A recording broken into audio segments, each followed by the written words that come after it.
लोकशाहीचा बुलंद आवाज, रिपब्लिकन वार्ता, महाराष्ट्र।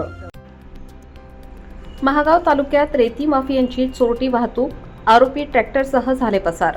रेती माफियांचा पोलीस अधिकाऱ्यांवर हल्ला, एपीआय अंभोरे जखमी। बातमी यवतमाळ महागाव येथून।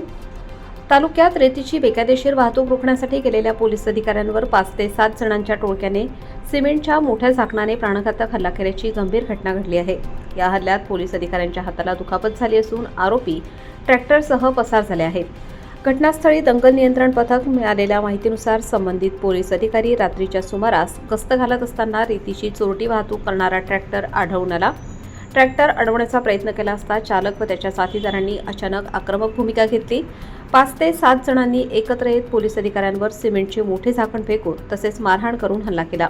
परिस्थिती नियंत्रणाबाहेर जात असल्याचे लक्षात येताच पोलीस अधिकाऱ्याने स्वतःच्या बचावासाठी हवेत 2 गोळ्या झाडल्या, मात्र तरीही आरोपी ऐकण्याच्या मनस्थितीत नसून त्यांनी अधिकाऱ्यांवर मारहाण सुरूच ठेवली। या झटापटीत पोलीस अधिकाऱ्याच्या हाताला दुखापत झाली। हल्ल्यानंतर आरोपी ट्रॅक्टर घटनास्थळावरून पळवून नेण्यात यशस्वी झाले।